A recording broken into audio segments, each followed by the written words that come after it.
Dear history graduates, as the chair of the history department at the University of Wisconsin-Madison, I am delighted to congratulate you on your great achievement in completing your degrees.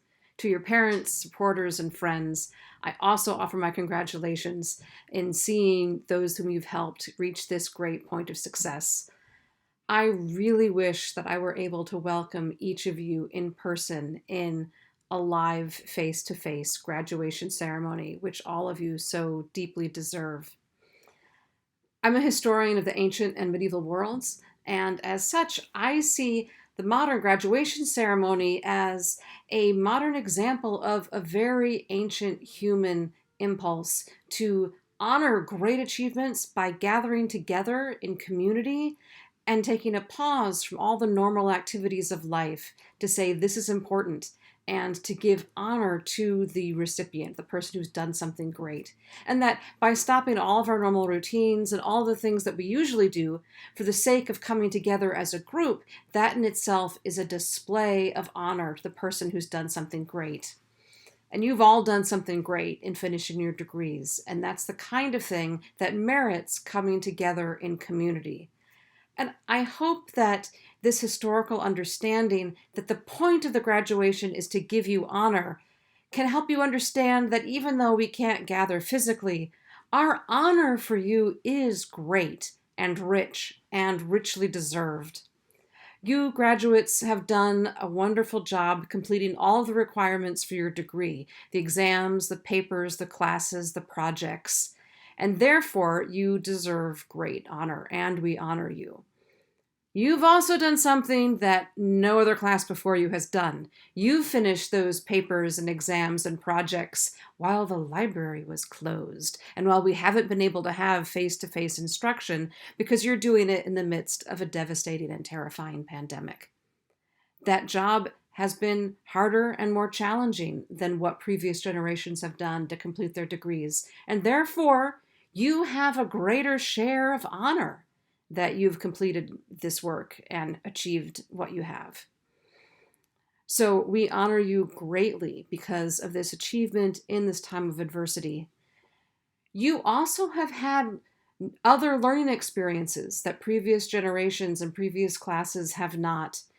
You've learned how to deal with extreme adversity, as well as learning all of the things in your history classes and throughout your degree.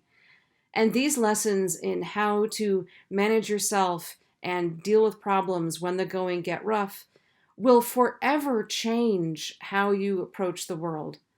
So I don't know what the future is going to bring in the next few years, but whatever it is, you are going to face it with a calm assurance that you know how to get stuff done when you're facing challenges.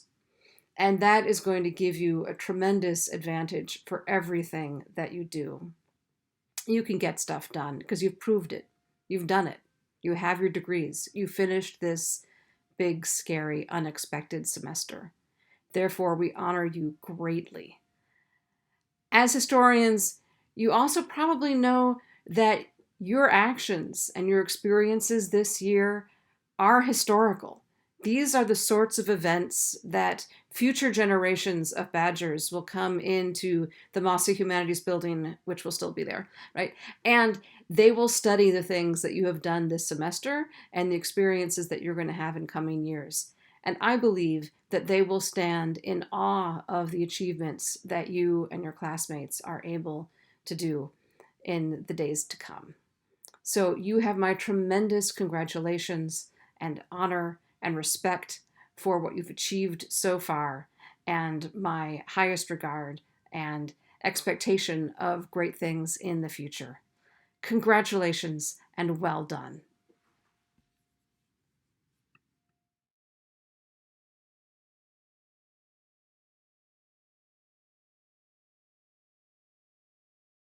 Welcome, everybody. I'm Steve Kantrowitz, and I would first want to say what an honor and a pleasure it is to be invited to say a few words to you today. I've been looking at the list of history graduates and smiling. Some of you I know from my courses on slavery, the Civil War, and Reconstruction. some from Who is an American, some from the 600 on exclusion and resistance at UW, and some of you I know only as names, as the students who my colleagues beam about as they describe what's happening in their seminars and their lectures. We're all so proud of you and of what you've accomplished, and it's really worth taking these moments just to linger on that, maybe especially in these very strange times. We're proud, we're happy, and we're encouraged. Because no matter which courses you've taken, what fields you've worked in, what the focus of your research has been, you've emerged from this major with a matchless array of tools and skills. You know how to make arguments and how to analyze them. You know how to weigh evidence and when to turn to those with more specialized expertise. You know how to find those experts and assess their merits. You know how to really read and really write. These are crucial skills in a world too full of fear and mistrust and cunningly packaged stories that flatter our prejudices and assumptions. But you've learned more than this. You've learned to see your world, to see our world, through the lens of some world gone by. And so you've come to the life-changing understanding that many things that seem normal and natural and inevitable to you are in fact not so. That yours is not the first, last, or only way that the world may be seen or arranged. You may have also come to understand what unimaginable good luck it was that you could come of age in a world where you had food and water and clothing and shelter, where you were not menaced by an enemy army, where you could get this world-class education. And perhaps history also helped you understand that your reaction to all of this complexity didn't have to be simple. Perhaps you also learned the value of the blues, what the writer Ralph Ellison defined as the impulse to keep the painful details and episodes of a brutal experience alive in one's aching consciousness, to finger its jagged grain and to transcend it, not by the consolation of philosophy, but by squeezing from it a near-tragic, near-comic lyricism. Few of us will ever be Ralph Ellison. But this whole-souled, unflinching, humane approach to how human beings have lived and live, this is what we strive for, and this is what we've tried to teach you. To think like a historian demands two contradictory things of us. It demands profound humility, and it demands overweening arrogance. Humility, because we know that when we reconstruct the past, we're not actually putting the thing together as it was. We're not recovering a lost eternal truth. Instead, we're making meaning. And that's why the arrogance. Because even though we know the limitations of our knowledge, we still try to tell a coherent story about the past. A story that fits the facts as we find them, that addresses the meaningful contradictions, that's frank about the absences and uncertainties without retreating into hopelessness. A story that acknowledges the limits of our knowledge and our perspective, but that does not therefore throw up its hands. And in this way, I think, the historian's job is the same as the job of the citizen. Our world overwhelms you with information. It can make you want to throw up your hands and leave the big questions to others, to the people already in power or the ones with the loudest voices, or it can make you want to choose sides in a black and white struggle of good and evil, to choose a team, carry out the plays that its captain calls. Those seem to be quite different courses, but in a way, they're both courses of surrender. What I'm saying is they both ask you to surrender your judgment and your voice in exchange for peace and certainty. To see the world as a historian is the best way I know to reject that surrender. The skills you've learned, the perspective you've gained, have forever changed you, not just as a student, but as a citizen, as a person. Now that you have that toolkit in your hands and understand what it can do, you'll not easily be able to rest content with simple answers, especially when they flatter your own prejudices and assumptions. And so, you are the people this moment requires. You're inheriting a world in crisis, and you're among the people with the most at stake in what kind of world we build to repair this damage. And because of what you now know and understand and can do, you're also among the people best qualified to undertake that work. People of my generation and older will pass legislation and hold forth about what should or shouldn't happen, but you're the ones who will live the longest with the decisions that we now make. You are our future. So, how will you apply the historian's toolkit to this moment? You're not the first generation to face a world-changing crisis. You can find examples all over the world, from antiquity to the near present. If you're a U.S. historian, you can think about the Civil War and about the experiment of Reconstruction that followed. You can think about the Great Depression and the experiment of the New Deal. Many generations have been called upon to confront crises, some of them under much more difficult circumstances than even you now are. So the decision is yours. How are you going to use these powerful tools of analysis and discernment, of imagination and synthesis? How will you apply them to the flood of information and misinformation that threatens to drown you every day? What have your studies taught that can be of value to your family, your community, your nation, and your world in the hard days ahead? How will you help them learn from the crises of the past and take courage from the movements that sought to address those crises? It's true that we're all made by history and we cannot escape that history, but it's also true that we make it. People make history. We make history. You're adults now. You're the citizens of communities, of nations, a world, and you have it in your power to try to make some history that you and your children and your children's children can be proud of. And I know you will. Congratulations, and thank you.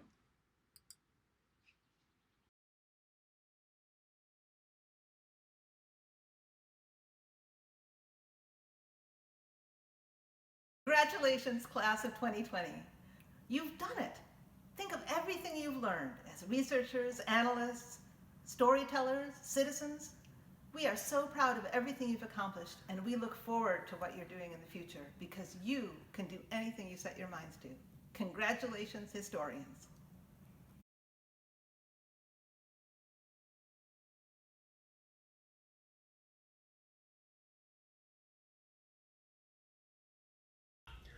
I'm very pleased to be able to say congratulations to this year's graduating history majors. I'm so sorry that we can't meet in person to celebrate your achievements. I'm also very humbled to be nominated as one of your speakers this year. As we are all still sheltering in place in these extraordinary times, I hope you're able to appreciate for a moment your accomplishments. I'm so impressed by all that you have done, and I have every confidence that you'll rise to meet the unprecedented challenges before us. Now, it may be unseemly for a history professor to say what I'm about to tell you, but if you promise not to tell anyone, I'll let you in on one little secret. When it's all said and done, it matters very little to me whether you remember the names or the dates or the places that we covered in our courses. If you took anything away from my classes, I hope it's the ability to ask better and better questions. So please keep questioning. Best wishes to you all, and please accept my warmest congratulations. Thank you.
Congratulations to the class of 2020.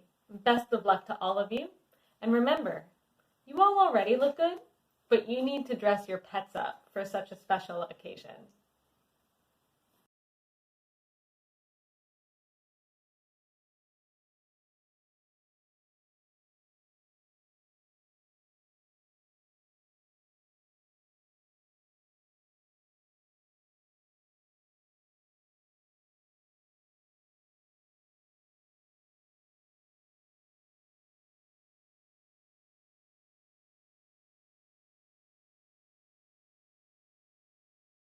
Hi, Professor Iber here. Happy to be speaking to you and sending my wishes of congratulations to the class of 2020 in the history department.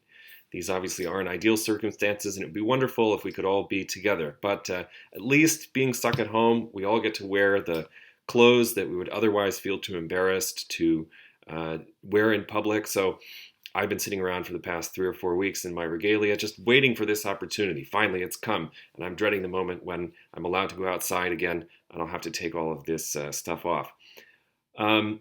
You are graduating in historic times, as I'm sure you are aware. One of the courses that some of you know I've been teaching and developing recently is called The History of Now, where we look at the forces that have shaped our current moment and try to place them in historical perspective. These events are keeping me busy developing new curriculum for that, but one of the things that's very clear about trying to do the history of the present is that there's an important way in which it's impossible. We know that the way that we see things that are happening now will be affected by the things that happen in the future, the legacy that this present gives to future events. And that is something that we will determine.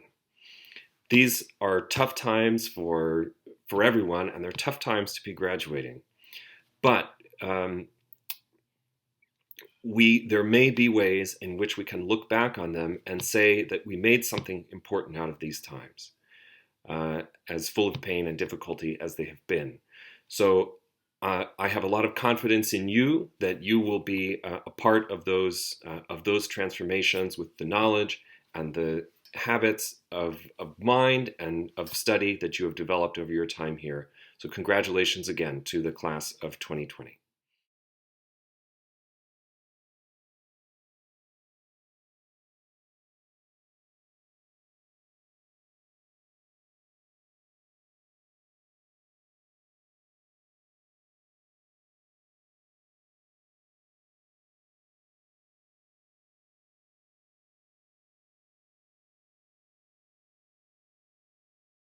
Congratulations, graduating seniors.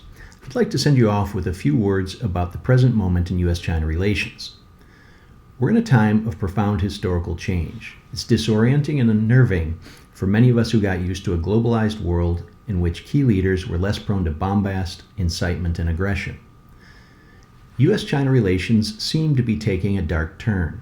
But over the coming years, keep in mind that ideologues can be resisted by acting in a dignified, rational, and generous manner, and convincing others to do the same. Good relations are built on a foundation of person-to-person contacts and friendships, which collectively can constrain demagogues' worst impulses. As Confucius taught us, a gentleman is no tool. So don't be a tool. Don't buy into simplistic narratives. In both countries, most people are reasonable, and eventually, cooler heads will prevail. It may take a while, but it will happen with your help. As you go off into this new world, please don't forget all the friends you've made in the history department, and please keep in touch.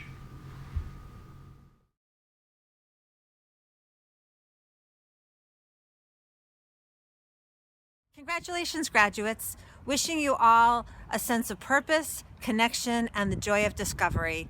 Stay curious and keep in touch.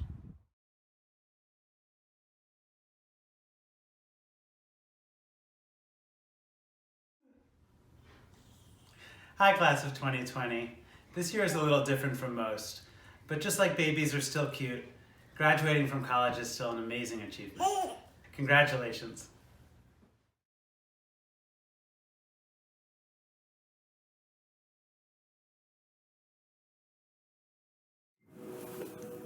Hi, my sincerest, warmest congratulations to you, class of 2020. I am so very glad that I can be with you on your graduation day, even if it is in a virtual form. All of us, all your teachers at the history department at UW-Madison have known of your excellent qualities in the last 4 years. I cannot wait for each of you to make your way into this world and for the world to recognize that brilliance, that resilience. All of us have nurtured carefully the best in you, and we want you to do your best as you go out into the world. I just want to add something here about the future. You are the future, and because I know how amazing all of you are, you fill my heart with hope. Remember the Wisconsin idea when you go out into the world. Remember that your knowledge, your education, your research, your capabilities should be used for the betterment of the community, of everyone around you. This ties in very closely to what has been my personal motto. The verse in Sanskrit is Atmano Mokshartham Jagat Hitayacha. For your individual salvation, work for the betterment of humanity. For a teacher, the best gift is to see our students go out into the world, create their own successes, build their own lives on their own terms, while actively working for the betterment of humanity, while actively working to create positive change in the world. This is what I wish for all of you, all the happiness and a dedication to the joy that can be created when we are empathetic and work for the betterment of our fellow human beings. Once again, congratulations. You have done most amazing things, and I can't wait to see you do more. Bye-bye.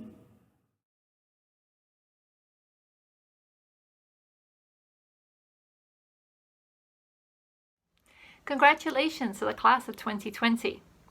Over the past few weeks, I've been reminded in subtle and not so subtle ways about all the skills that I work on with my students in the history classroom.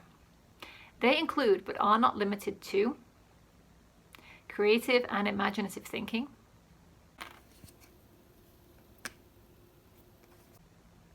the ability to knock down and destroy old narratives in order to build up new ones. Now smash! And thoughtfully and intelligently reflecting on one's own historical thinking.